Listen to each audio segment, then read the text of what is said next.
Welcome to the I Am Transformed show, where I interview real people with real life and powerful transformations.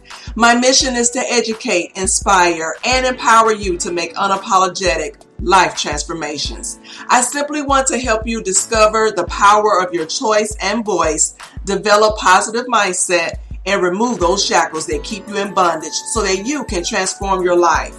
If you have excuses that are prohibiting you from pursuing your dreams, guess what? The wait is over. When you can change your mindset, you can change your life. So let's go after that life that you desire and deserve. I am your host and No Excuses Life Transformation Coach, Dr. Veronica Outlaw. I am here to help you declare and decree, I am transformed.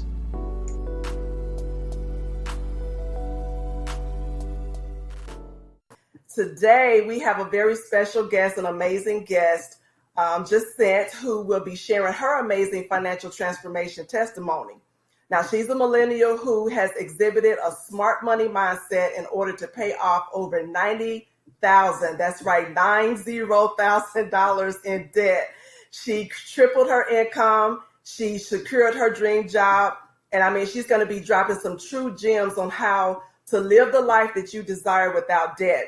Now, Jacent was born in Uganda. She was raised in Las Vegas.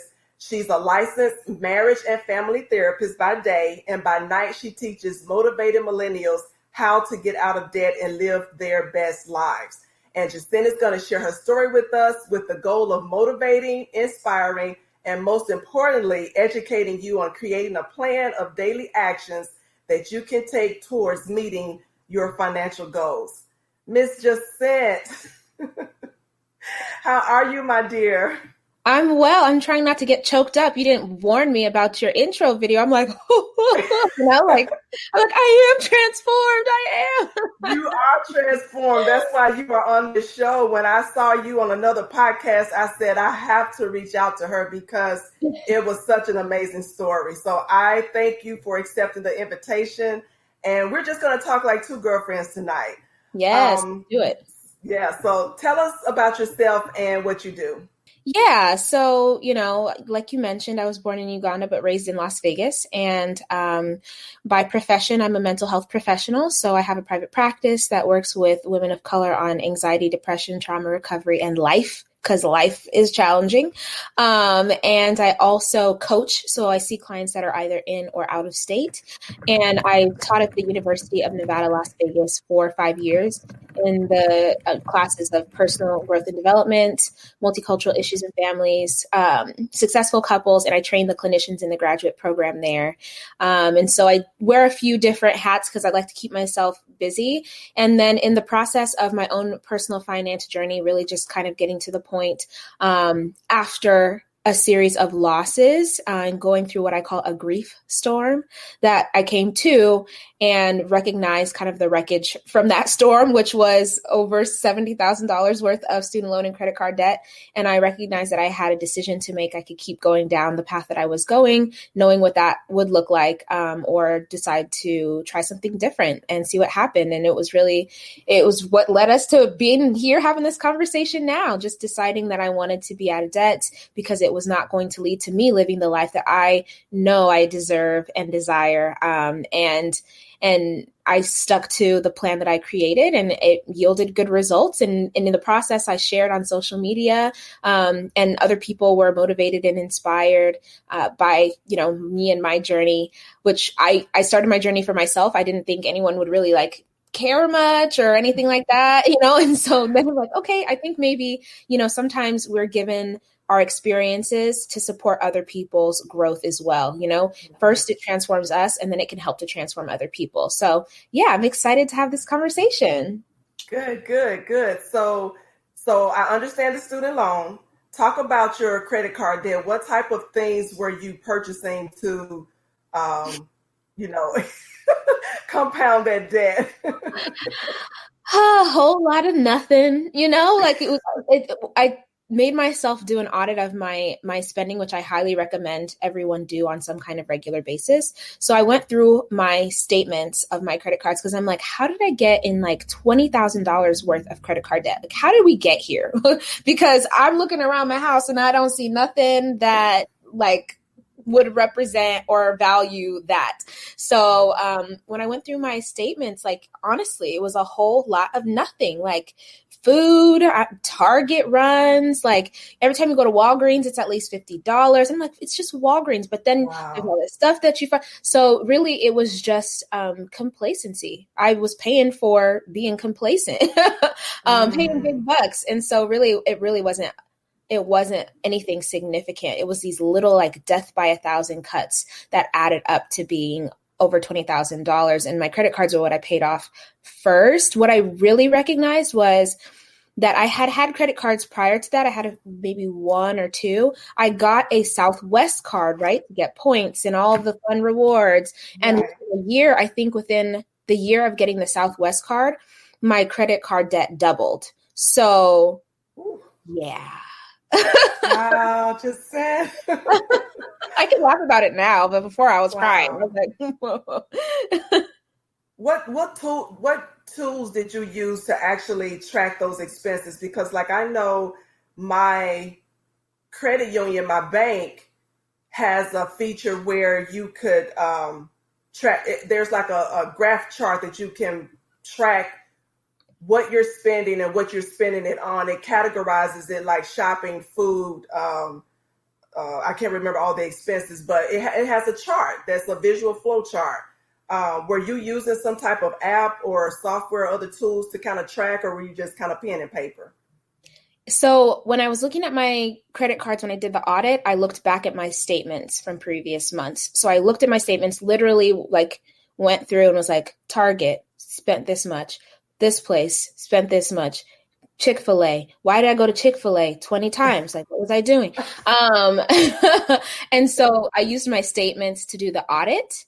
And then I personally used the Every Dollar app, and I never budgeted before March 2017. My ex tried to teach me how to budget and it didn't work. I was like, this is stupid. And so when I made the decision to get out of debt, I recognized that I was going to have to learn how to, manage and track my budget and my spending. So I downloaded the free Every Dollar app. And that's what I've used ever since. Now I'm going back to an Excel sheet. So now I use the Every Dollar app and an Excel sheet, because I do like to see, when I use my Every Dollar app, you can put the amount in and then there's a note section. And that way I can kind of jot down what stuff did I get, so that if ever I need to go back later and look at, if I'm looking at my statement, I'm like, what the heck was I doing at this place? Or what did I buy that was this much money? That if I don't have the receipts, I can see those notes. So yeah, it started out with the statements and then budgeting with the Every Dollar app. But you have to find a way that works for you. You have to experiment and commit yourself to the experiment to see what's going to work best for you, Mm-hmm. Talk about the Every Dollar app. Let people know what it is and how you stumbled upon that.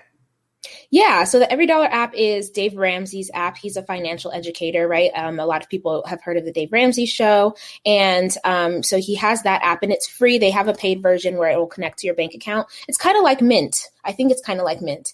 I tried to use Mint and I was unsuccessful. I tried to use, I have USAA. I tried to use a budgeting tool through there. I was unsuccessful. So that's why I say you have to commit yourself to experimenting, because it may not work perfectly the first time around. Your budget's really not going to ever be perfect and make complete sense. You have to always be flexible. It takes about 3 months to start feeling comfortable with the budgeting process. So I think that people have a tendency to give up early. For me, it was nice to have the app on my phone, because as soon as I spend money, I literally will be at the checkout and I will take a few extra seconds just to put it in my phone right away. So I don't have to have the receipt. And now at the end of the night or at the end of the week, I have to sit on the computer and type all these things in. So for me, it was convenient to have an app. And I guess maybe the layout of the app is easy on my eyes, where it kind of lays out your general categories for you. It literally takes 10 minutes to make the budget, if not less, as I do it more now, but maybe 10 to 15 when you first do it. You might take a little bit longer because you may not know what you spend on things. If you are not tracking your spending, you don't know that your power bill is typically a certain amount, or that your phone bill is usually around a certain amount. But once you get the hang of it, it gets really easy to do month to month. Do you have credit cards now, or did you get rid of them after you paid them off?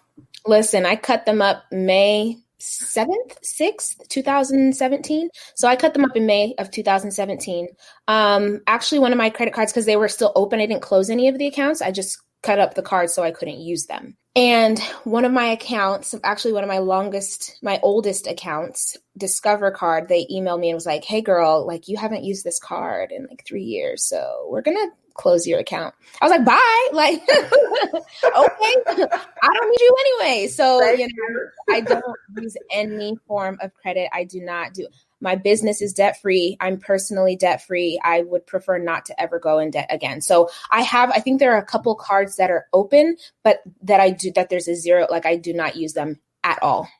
Okay. Do I remember from an earlier podcast that you went through Dave Ramsey's Financial Peace program? Yeah. So and the funny thing, talk about that. I didn't even go through Financial Peace until this year. Like, after I got out of debt. So I had seen Dave Ramsey talk at the church I used to attend years ago when I was probably like 18 or 19, bought the book More Than Enough, and I started reading it. And then I didn't finish it, which was a bad idea because the plan was in the back of the book. So moral of the story, finish the books that you read. I knew of the 7 baby steps. So when I decided to get out of debt and commit myself to that, I was like, okay, I've heard of this. I'm a therapist. To me, cognitive behavioral psychology, behavior, understanding how your mind and your behavior are linked. His plan made a lot of sense to me. So that's why I chose the 7 baby steps. And so I just committed, I'm just, the way that my brain is set up, like I was spearheaded to make that happen. I did have other areas and other transformations that preceded my personal finance transformation. So I already was in the habit of practicing discipline in other areas, and found success in that. So I just applied the same tools to my personal finance journey. So I think that was also helpful as to why I could do it the way that I did it.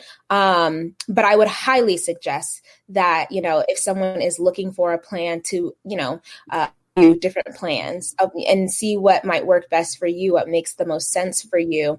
But when I did go through Financial Peace, I was like, I learned, even though I was debt free at the time, I learned a lot and I could put words to things that I was doing and experiencing. And the 7 baby steps, like I was only on number 2. I'm only on number 3 of 7. So there's much more to learn after debt. There's so much more life after debt. And that's why I'm just so passionate about helping people to understand, what roadblocks are in their way so they can get them out of the way and live the life that they desire and deserve.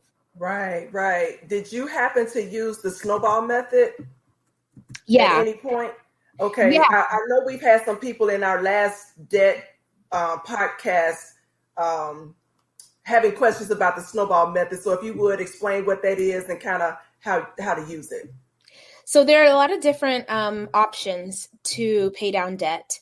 The snowball method is when the way that I did it, because there might be people that do it different ways. The way that I did it was to list out all of my debts, smallest to largest, and then pay minimums on all of the debts.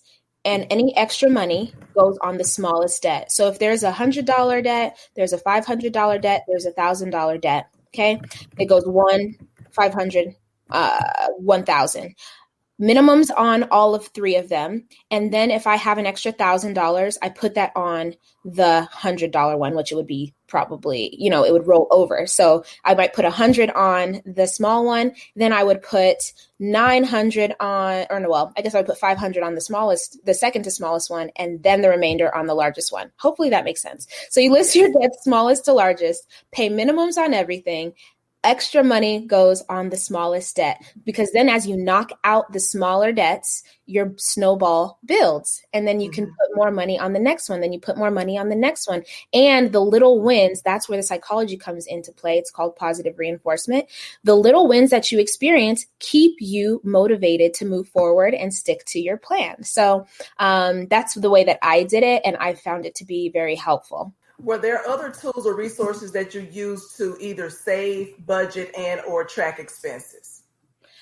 So as far as other resources, they weren't maybe like what we would typically think, if that makes sense. Like one of my resources was praying. Okay. One of my resources was journaling, sleeping, practicing good boundaries, exercising, eating well. So the resources really had to do with what was going to keep me in a state of mind that I could continue to move forward, when I didn't feel like going to work. Or when I wanted to spend this money that I was making extra, because I tripled my income, so I was making more money than I've ever made. I could have decided to buy a Birkin bag. I could have decided to get on a plane. And so I had to use resources for myself that were going to keep me progressing on the plan that initiated the success that I experienced. That's amazing that you said that, because it's just like exercise. You can't spot an area to lose the fat. It's an all over body experience. And so it's debt. So you mentioned getting your rest and your health and your fitness. All of that is a package. And because you could be paying off debt, but if your mindset isn't disciplined to the point where you're not emotionally spending, for example, you're going to go back to those same bad habits. So that was very great that you mentioned that it's an overall health and wealth experience. Yeah, I always say at this point that your personal finance journey is inherently a personal growth journey. You don't get to make progress in your finances without growing spiritually, mentally, emotionally, physically, you know what I mean? So they go together. And when you understand that, then you can optimize your rituals and routines to get the best results, essentially. Right. You talked about discipline. Now you have to tell everybody some of those things that you did, some of those things that I thought was unbelievable to help you save money and get out of debt. You have to talk about it. Yeah. And I think that the discipline is connected to the why, right? We hear a lot about why, but your why has to be compelling enough, like to move you to tears to some extent. If you were really to start talking about it, it should be so deep that you are affected emotionally, because that's really the only way that you're going to practice discipline. So there's that. So my why was really deep. And anytime that I felt discouraged, I would just think about my why and think about the repercussions of not practicing the discipline and making a conscious decision to act in alignment with the life I desire and deserve. And so along with that, I think comes a need to understand that essentially we have to parent ourselves as adults. So I think what happens is, like, when we're a kid, adults have rules and structure and discipline. So we get this bad connotation. We make this bad association with discipline, right? As if it's like being in trouble. It's not fun. It's oppressive. And so I just reframed my definition of discipline as something that works in my favor for my best good. And when we become adults, we leave our parents' home. It's our job to then instill the structure and discipline on ourselves. So I self-imposed bedtime for myself. I self-imposed, exercise and prayer and meditation and all of that stuff to kind of take the baton from those who raised me to continue to instill within myself the stuff that made me successful as a young person. So I think that we have to redefine discipline as something that actually gives us a great amount of freedom and supports our success overall. So I think that we need to change the definition that we use or start to see it a different way so that we can allow it to be a part of our support system. Jacent, talk about some of the steps that you took to actually save the money. For example, if I remember correctly, I think you sold some furniture. I don't remember what all else, but what are some of those things that you did to bring in that extra income? Yeah. So what Dave Ramsey calls it is a log jam, throwing something in a log jam. So I only made $17,800, I think, the year of 2016, which was quite depressing because I had a whole master's degree, educated, and broke. Okay. So, a part of it was because I didn't know my worth. So I wasn't walking in the world professionally asking for what I'm worth or proclaiming what I'm worth. And so when I decided to pay off all of my debts, it forced me to change my mindset around a lot of things. And in order to start kind of getting the ball rolling, getting the snowball kind of rolling down the hill, was that I needed to have something to throw, like a log jam. So I wasn't making more income at the time, but I was like, how can I generate more income? How can I attract or tap into or find more income? So yeah, I started selling stuff around my house that I didn't use or need. Stuff like, I think I sold my blender for $20. A little candle holder I sold for $10. I sold big furniture like my dresser. I sold my dining room table that I liked. I loved it. I sold my couch. And I was in the process of getting ready to move in with my best friend, who was gracious enough to allow me to become her roommate, which was going to reduce my cost of rent. So, yeah, I think that when you decide that you're going to do something and you understand the level of commitment that it's going to take, then it makes it so much easier. I could have been like, oh, I really love this dining table. Like, no, I'm going to keep it. Oh, I'm just going to put it in storage and then I'll use it later on no, it's going to go. And when I'm debt free, I'm going to get an even better dining table. So I think that, revamping our mindset, understanding what our roadblocks are, we don't act as resourceful as we can be. We think we need resources when really we need to be resourceful with what we have where we're at.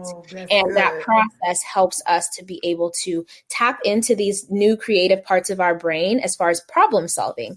We are so much more creative and so much more capable than we give ourselves credit for. And that's what happened. I was like, okay, what can I do with what I have where I'm at? I don't need this blender. It can go.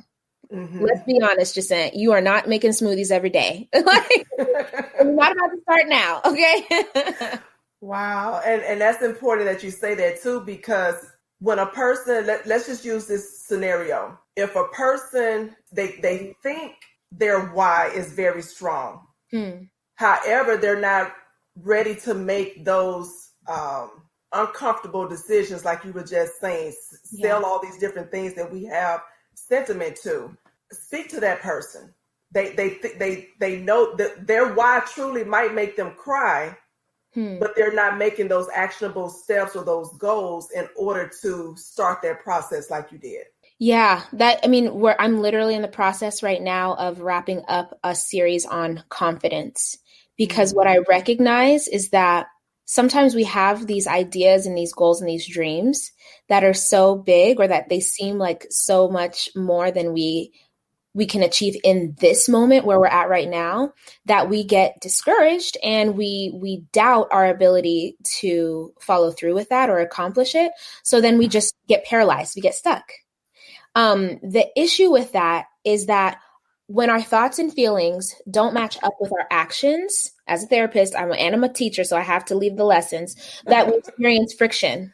So when you think and feel, oh my gosh, I would really love to be able to go on a trip. I would really love to be debt free. And our action is inaction, right? Continuing to spend on a credit card, not managing our finances, not looking for creative ways to get out of debt. Then we experience friction. The only solution is our action has to match up with our thoughts and behavior. So then we have to say, all right, well, I'm going to get on a plan. I'm going to find some support. I'm going to DM Jacent and ask her some questions. I'm going to ask, Dr. V, who that other person that was talking about debt was, or your actions have to match. Your thoughts and feelings have to match your actions, where you change your thoughts and feelings to say, debt is okay. It's fine that I'm where I'm at right now. I'm not ready to do anything in this moment. And then let it be okay. Don't guilt and shame yourself, but know that you're consciously making that decision. So if you reevaluate, right, what your thoughts are, what your feelings are, and you recognize that there's a space between those two things and your action, then you have a decision to make. You're at a crossroads. That's where I was. And when I was 26 in 2017, and I was like, oh no, I'm in debt. I've never wanted to be in debt. I know this is a bad idea. What am I doing? My thoughts and feelings were like, no, you hate this. If you keep doing this, you are going to continue to suffer. If you change this, then it's going to be hard. Okay. Like it was, I wanted to drive past work. I don't know if anyone's ever been driving to work and they were like, let me just keep going. Let me just, you know what? I'm gonna just drive out of town. But you have to either take a stand for yourself, by taking a chance on doing what you don't know will lead to where you want to be, or keep doing what you're doing and accept it. Accept it. But I would highly suggest that you challenge yourself and at least give yourself a shot. You know, you're more capable than you believe. You are more phenomenal. You're more creative. You are more smart, more intelligent, more worth more than you are giving yourself credit for and accepting right now. And the process, that journey that you start to embark on when you start peeling back the layers of this is going to reveal a lot to you. So that's what I would say. Affirmations. Absolutely. Absolutely. Did you also take on side jobs to help with some income? What did you do? Yeah, listen, you have, I think it's Lisa Nichols, when she tells her story, she says, you have to be willing to be inconvenienced. Yes. You have to be willing to be inconvenienced. So for a long time, I worked 7 days a week. But what I told myself was, when a doctor goes into residency, they're on call. You know what I mean? They are working a lot of hours. Am I a medical doctor? No, but I did go to school for an expertise that if I commit myself to acting like I'm in residency, I'm going to be phenomenal by the end of it. And that's why I'm a great therapist. I can say that confidently because I've done thousands of hours, literally thousands of hours of working with people. And so I treated myself like I was in residency. If I wasn't working as a therapist in my private practice, that's why I was teaching at UNLV. That's why I was the on-site mental health professional for a charter school. I was even a production assistant for Hell's Kitchen when they were here last summer. And I was working in my practice, teaching. And on my days off from that, I was working 12-hour days on set, sweeping and throwing away trash and sitting to make sure that no one came in and out of a specific door. You have to be willing to be inconvenienced. I've got a master's degree, but it was not beneath me to get a job at the grocery store, to apply at Walmart. It's not beneath me. There is no such thing as something being beneath me. It could come from my work ethic and how I grew up. You know, I wasn't a citizen. So in high school, if I wanted money, I had to find a way to get some money. So I babysat.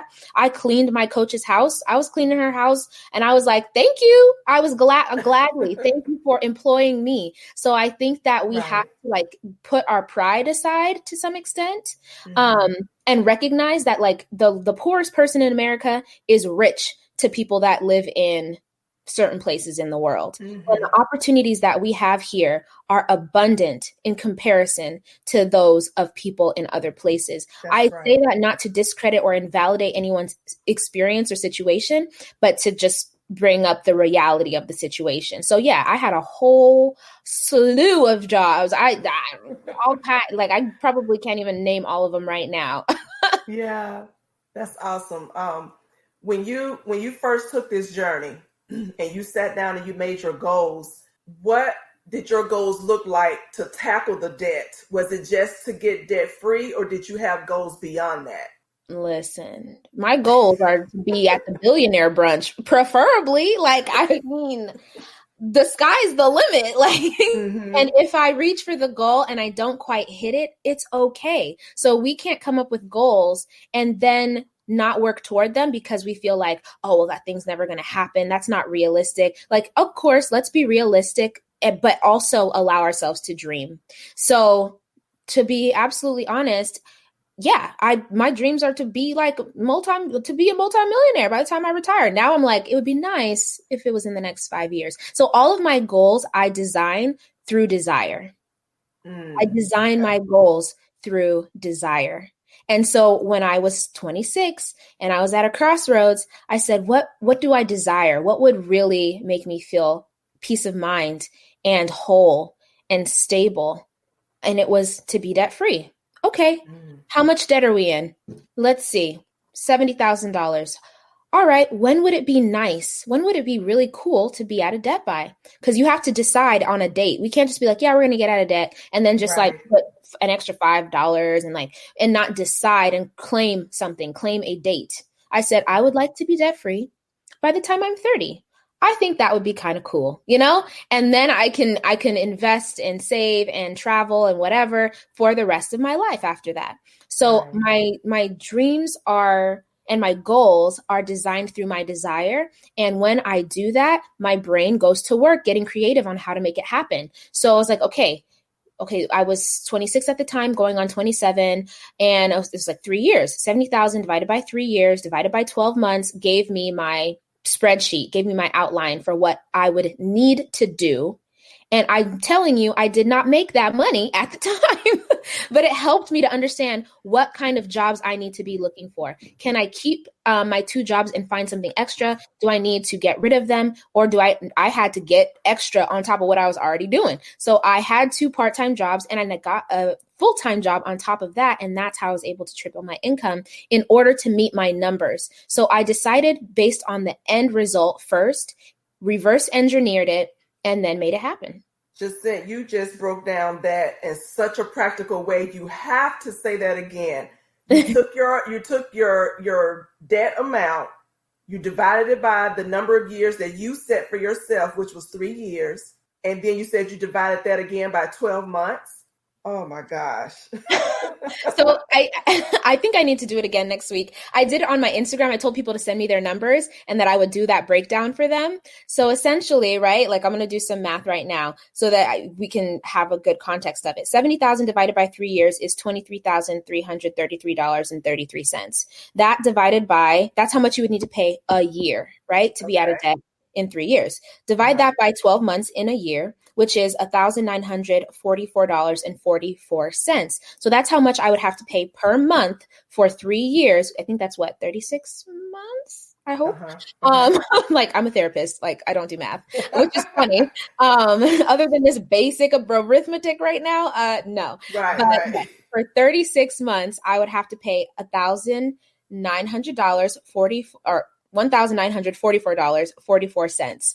And then you could keep breaking that down by, right, like 4 weeks. That means I need to make $486.11 a week for however many weeks that is in 3 years. I'm not doing that math, but well, you don't have to, but if you can play with it. So if someone is in $70,000 worth of debt, and let's say they divide it by 5 years, that means you have to pay $14,000 a year for 5 years. Divide that by 12 months is $1,166.67. And so you can play with the numbers to make it manageable and realistic for you where you're at. I was like, I'm going to make it happen. I'm going to find where the income going to come from because I want to be debt free by the time I'm 30. But if it's like, well, my income is this X amount. Okay. So how long is it going to take you to be able to pay off your debt with your income being that stable, and you've looked at your budget and you've tightened it up as much as you possibly could? And it's flexible in that you can tailor it to your specific situation, but you have to address your mindset, you have to address your budget and your spending, and you have to address your income in order to understand what formula is going to work best for you. Right. Man, you just helped somebody. I hope so. If you have questions, reach out. Yeah, I'm going to bring them up soon. So let's switch over to mindset. Did you always have that mindset as a high achiever, or was it developed because of some tragic event, or the fact that this debt was, in your face and you just had to do something about it? Yeah. I mean, I'm African, so that's a stereotype that we happen to be like high achieving, and our families have high expectations for our lives and for us professionally and whatnot. So it definitely was something that was cultivated and developed all throughout my life by virtue of my culture, I think. Now, specifically for my debt-free journey, yeah, I did have, some experiences that kind of led to the place that I was at. And so, like I mentioned, I had gotten married right before grad school and ended up getting divorced while I was in grad school to become a marriage and family therapist. So all kinds of fun, guilt and shame to go along with that, right? And then my father passed away months after I got divorced. And so that's when the grief storm hit. Like I said, my mom passed away when I was about 5 years old. So loss was not something that was a stranger to me. But I think that combination of back-to-back losses made it really challenging for me in a lot of different ways, right? Dealing with grief and loss. And during that time, I was not being mindful of, my spending and what I was doing with money. And what I recognized when I finally got on my debt-free journey was a lot of things that I was doing to cope before. And so I recognized that I was an emotional eater. So I had also gained weight while I was in grad school. Not that gaining weight is bad, but for me, it was a result of negligence to myself. Like I was negligent to myself while I was grieving. And that was one of the results that when I got on my debt-free journey, I'm like, whoa, because I was telling myself, no, I can't eat out. And I'm like having a temper tantrum. Like, what do you mean you can't eat out? I want to eat out. I want some churros from Jack in the Box. And so I'm saying no. And I'm like, whoa, what's coming up here? Like, what are these feelings? And so a lot came up from recognizing that I was not coping as productively and healthy as I could have. And I had to start employing some new coping skills, right? And so that's why I say it's inherently a personal growth journey. You're going to be stretched. You're going to be flexed. Okay. You're going to have to explore some different areas of your life because our money beliefs are deep. They are real deep. So yeah, the discipline, something that I've kind of learned and applied in other places, right? School, I'm great. Work, fabulous, or whatever. So I just transferred those skills to my personal finance journey after those series of losses. And it's funny you say that because most times we do pour all of our energy into school or work or even other people. But when it comes to ourselves and our self-care, it takes a back seat. Yeah, that's tough. You got to address, it has to be addressed. And that's where we have to get really honest with ourselves about what we've been doing and then forgive ourselves and move on. I think what happens, we start beating ourselves up and then we live in this place where we just keep beating ourselves up. And after you acknowledge whatever lesson you need to take, move on. Right. You need to acknowledge it and keep it pushing. Because after a while, it doesn't serve you to just beat yourself for whatever reason. Like, oh man, I should have made different decisions when I was 18 and I saw Dave Ramsey. Yep. Sure shoulda. Would have been a millionaire by now, okay? But right. I can't let that keep me from making progress now and moving forward. You need to transmute and translate that energy into something that works in your favor. Right. I have a question that has been hard for some people to answer.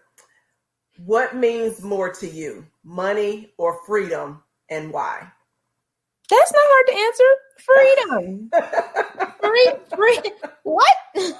Money is pieces of paper with dead people's faces on them. Like money is just a representation of an exchange of energy. So to me, honestly, I quit my job during my debt-free journey because money or freedom. I was like, I'm going to Africa. I have a nonprofit and I have a project that I'm doing. Y'all gonna give me this 3 weeks off or nah?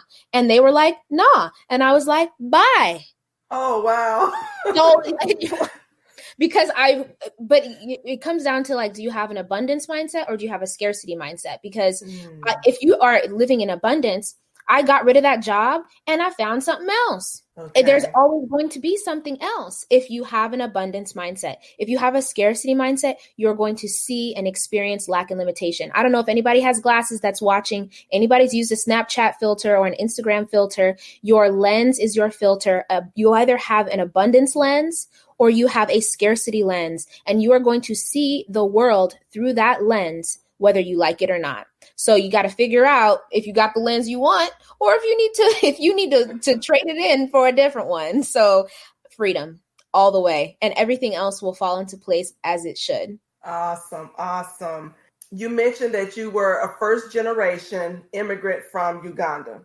Talk about that and what your financial success means for the legacy that you pass down. See, this is the stuff that would make me emotional.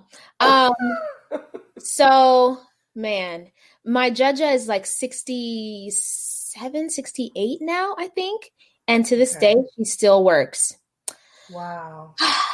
And she just lost her mom, who is 96, a couple of weeks back. And my Jaja's Jaja, right, the 96-year-old, lived in the village, in Uganda. And I thankfully got to meet her last year in the spring when I went to Uganda. So if I would have requested my time off at the job that I was at, and they told me no, and I stayed, I wouldn't have gone on the trip, and I wouldn't have met her. Oh, wow. And not seen her again. You know what I mean? And so that's why I say freedom over everything, because things like that are irreplaceable. Like we can't buy things like that. And so we're in the process of, and I get to contribute to, right, retiring my Jaja and sending her back to Uganda set. You know what I mean? Like, you want a house, Jaja? Cool. We'll build you one. You want to live in the city? Great. We'll find you an apartment. And so what we have to do is recognize that we live in the context of community. And so to some extent, we have to lend our gifts to our community, but we can't do that if we're stuck. Being in debt is being stuck. It's a low level issue. Some people never get past this low level issue. It's only number 2 on the 7 baby steps. There are so many things past that one thing that you can do. And I have a bonus kid now, right? I didn't have kids. I wasn't married when I decided to get out of debt. Now I've got an 8-year-old bonus kid. And when I told her, we were talking about being out of debt, teaching her money lessons and whatever, she was like, congratulations. I was like, oh, thanks. I was like, you're debt free too. And she's like, what? I was like, do you owe anybody money or anything? And she's like, no. And I'm like, yeah, so you're debt free. And she said, she lit up. She's like, I like that. Feels good. And I'm like, yeah. And you tell me right now that you never go. I'll make her sign a contract. You ain't never gonna go in debt, girl. Okay. And so the way that it can transform your life. I'm married now, right? I'm crazy. So I told my partner he had to pay off his debt before we got married. But he did it. So now we were able to get married, and money is not an issue. It is not something that we fight about. It's not something that we're concerned about. Our communication around our finances is seamless. We can enjoy our time with each other. We don't have arguments. Like, we don't fight. Wow. So you got married. So you got married since your podcast with Anthony O'Neill? Mm-hmm. Oh, well, congratulations. Thank you. Because I was ready to ask you questions about debt and dating, because at the time you were not married, and you had me rolling with your comment about the question he asked about you being free, and if you met a guy who had debt, what would be your deal breakers? Would you even date him? I dated somebody in debt, but I didn't marry somebody in debt. Okay. So yeah, I mean, now I have I don't know if I want to say privilege. Like I feel like a lot of, especially women, are putting their life on a clock and saying, well, I need to be married by this time. I want to have this many kids by this time, and really kind of pigeonholing themselves by a clock and not really looking at their life and where they're at and how they can best prepare for that thing to come into their life. Like, your life is already written for you. So you need to just do right now what is going to help you best usher in whatever that stuff is. I didn't know 3 years ago that I was going to meet who my husband is now, but I was like, if ever God blesses me with the opportunity, how can I best prepare right now to be a good wife, to be a good mother? Not because being out of debt makes you good, but that I have more energy and that I have more spiritual resilience because of my debt-free journey. I have more discipline to show up in my relationships more authentically because of the time that I invested while I was single. So I think people need to stop wasting their single time worrying about not having somebody so-and-so and blah, blah, blah. Get to work. And in the process of getting to work, those things will naturally come your way if it's supposed to be for you. It's already written, so I don't know why you're worrying. Okay, it's said than done, but that's why you want to have community and support. Dating with debt, I think I'm going to do an episode on that in and of itself, because I had all kinds of fun questions about it. But, it's possible, but you want to be intentional. I also didn't want to just date frivolously. I ain't got time to just be out here dating. What else? Like, no. Right. So I put my boundary up. I said, if you are thinking seriously about being with me, this is what I seriously need you to do in order for us to be able to keep going. And if not, no harm, no foul. You're still cool. Like, we're still cool. But I think that we need to reevaluate and stick to the life that we desire and deserve, because people are out here settling and then they're unhappy about their choice to settle. Right. I have to go here since we're approaching the holidays. What are your thoughts and tips on holiday spending? Yeah, have a plan. Stick to the plan. That's just, have a plan and stick to the plan, people. There's nothing wrong with taking a hiatus on the spending part of the holidays. Just because you don't spend doesn't mean that you can't still celebrate. And this is where it becomes a personal growth journey, because if you are in a tizzy because you can't spend some money, then we need to reevaluate this when it's supposed to be a holiday that is about some other stuff, Right. So I feel like you need to look at your situation, and hopefully you prepared before now, because it's getting late, right? Hopefully you would have prepared before now, but you need to have a budget for your spending.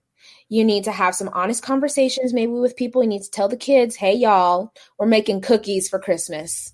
That's going to be our Christmas presents this year. Because when you take care and manage your finances now, then you can take them ATVing in Mexico next year, or whatever the case may be. Then you can freaking buy I don't know, the Rockefeller tree if you want to down the line. And so I think that we have to recognize that we're also communicating and teaching through our modeling. So if we're stressed around the holidays because of spending, kids may or may not know why, right? But kids usually, they're pretty smart. They kind of know what's going on. We're teaching them that. We're teaching them that they should use a credit card to go spend on the holidays. We're teaching them that it's okay, right, to go over your budget or to whatever, be strapped for cash around a certain time of year, because that's just what you should expect, because you have to go to the party with gifts for everybody. No, if you want me at the party, my presence is the present. Okay. That's it. Or don't accept it, or don't invite me, and my feelings are not hurt. So I think that we just have to come up with a plan and then stick to the plan. I don't spend. We buy things for people. Sometimes they already have the thing that you're buying for them, or they don't want it. They don't like it. They don't use it. And for what? For what? We don't do it here. We don't. It's just plain and simple. But we do get to do other really fun. We do fun things all year long, especially now that we're debt free. Like, you know what I mean? Like, Christmas is not the only time. Just like the Valentine's Day. You know what I mean? Like, we don't have to wait for a specific day to have certain experiences. I would much prefer to put my stock in the energy and the purpose behind something, as opposed to the commercialized parts of it. Right. I agree. Let's take a quick question from the audience. Regine asked, did you include your school loans in that amount as well? Yeah. I think she was talking about the amount when you broke down your amount divided by the 3 years, divided by the 12 months. So in the baby steps, you're supposed to write down all of your debts. You're supposed to, baby step 0, right, which isn't really a thing, is to make sure all your bills are current. So your utilities, your food, your shelter, your transportation are current. Then you can go to baby step 1, which is saving $1,000 of an emergency fund that you do not touch. It's that thing should be locked up somewhere else. You leave it alone unless you are in dire need. Okay. Some people will save a $500 emergency fund if your income is lower. but you need a buffer between you and life happening. Then you do your debt snowball, which is listing all your debts, smallest to largest, except for your house. So you include your car, you include your credit cards, your student loans, personal loans, medical bills. I'm trying to think of any other kind of debt that could come up. All of your debt except for your house. And you pay that off in baby step 2. And then you increase your emergency fund to 3 to 6 months once you're out of debt, excluding your house. And then the process keeps going. So yes, I did include my student loans. Gotcha. Let's see. Ernest says he would say freedom, the money to freedom question as well, because freedom is a peace of mind without being stressed out. I totally agree. Shalom. Totally agree. He also says that that this is one of God's commands, that we owe man nothing but to love him. Absolutely. Great discussion. Great lesson on financial freedom. So, Jacent, I've got 2 more things for you. I was really intrigued when I heard about your nonprofit. Can you share that with us? Exactly what it entails? Yeah, it's called Incubo. And my cousin and I started, her name's actually also Jacent. So there's that. And we, are both first generation, third culture women. And we never had the conversation till we were adults about that experience. I don't know if we had words to be able to kind of talk about it, but it can be kind of an isolating experience. It comes with its own slew of, ways of going through life, because as a first generation kind of third culture kid, you don't really fit in anywhere. We don't fit in Uganda because we don't dress the same. We don't talk. Even if we speak Luganda, we have accents because we speak English, right? And in America, we don't really fit here because we grew up in our household with Ugandan culture. So, I'm Black, obviously, right? But when I would hang out with Black kids growing up, their culture was completely different than my culture. Mm-hmm. So it created this feeling of just not fitting in and kind of wondering, it makes you question your identity and is there something wrong with me? Or, where am I supposed to go? And so what we recognize is that we both had that experience and that a lot of other people have that experience. So the nonprofit was born out of wanting to connect youth to their country of origin. And we wanted to start with Uganda because we're from Uganda. And in that process, we ended up taking master's students from National University last year to Uganda, and they did, and that was to help fund to be able to send the youth going back. So we did it was pretty much like community service and cultural retreat last year for 3 weeks, where we took them, they volunteered in the hospital. We went and served in the village and met with families. And then we also got to do, other fun stuff where we went to the animal preserve. So we were walking around with elephants. Some of our attendees, decided to go gorilla trekking. So they went on a separate weekend trip that was separate from us, but you can go gorilla trekking in Uganda. So that's a thing. And they went and saw gorillas in their natural habitat. I was like, wow. So it was really cool. And we were supposed to go back in March, and then the world shut down. So we're postponed for now. But we're definitely going to go back and keep building that for sure. If you would just keep me posted with your next trip. Yes, of Absolutely. Course. Come join us. It's going to be so fun. I will. That's why I'm asking. Keep me posted and I will help share that information. But I love opportunities like that. So definitely keep me posted. We'll do it. So last thing is, give us any final remarks or tips or advice on becoming debt-free, whatever your heart wants to share. Yeah, I would say that the way that I put it recently was being in debt is like going to Disneyland. But, when you're driving up to the park, you see all of the attractions, the roller coasters, you get excited, and then you get out of the car and then you have to get in line. And being in debt is like being in line. At Disneyland, you just want to get your churro and your turkey leg, okay? Yeah. Depending on who you are. And when you get past the line, right, when you get your ticket and go into the park, There's so many different things that you get to enjoy. So if you haven't made a decision to get out of debt, you need to. I would highly encourage you to come in the park. Let's hang out. You know what I mean? Because when you're in the park, I don't think anyone has ever rented out a park just to be by themselves. People have rented out the park to hang out with their family, but amusement parks aren't fun alone. So there are people in the park waiting for you to get there. I'm waiting. Okay. Come hang out. It's always more fun together. So to me, I don't want you stuck outside the park in line, which is being in debt. I want you to be able to come into the park and get your map out and be like, what? Because the limits are non-existent for you once you get past your debt. And if you need help, send me a DM. Come holla at me. Okay, I got you. And let's stay connected so that you can have support in that process. Absolutely. Tell them how to get stay in contact with you.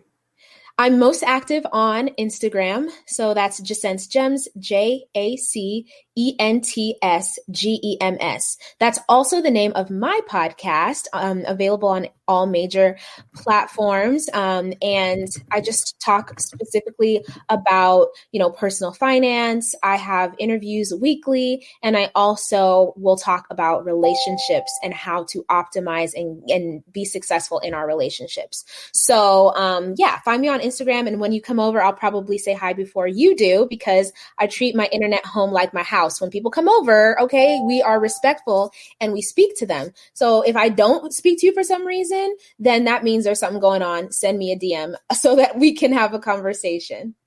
And she does, Jacent is very welcoming. I listen to her lives on Instagram all the time. So Jacent, I have expended the time with you. It's a pleasure talking with you.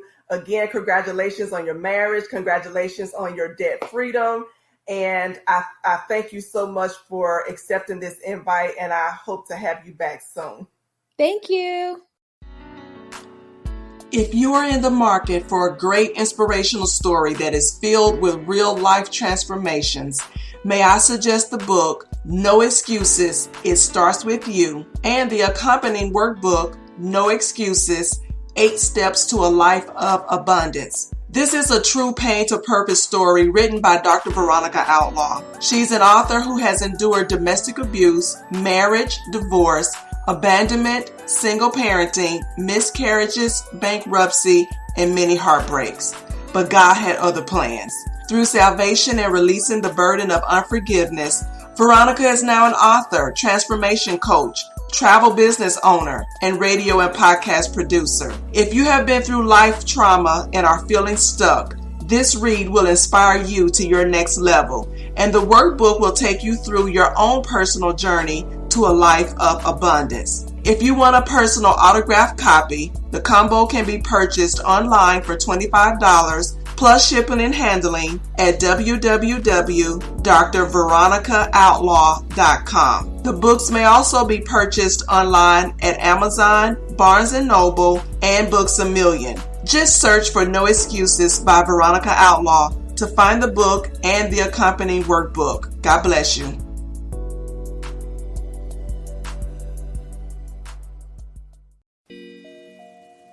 The host from the I Am Transformed show would like to hear from you. If you have a transforming story to share, questions to ask, a commercial you would like to broadcast, or become a sponsor, email us at iamtransformedshow@gmail.com. Those with questions or comments, rest assured your identity will not be revealed on the show. If you have been blessed, we love you to be a blessing to others by being a special guest on the show.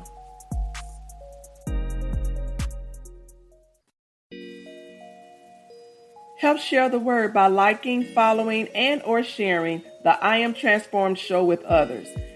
You may also find us on YouTube, Anchor, Spotify, Google Podcasts, Facebook at I Am Transformed Show. We look forward to connecting with you.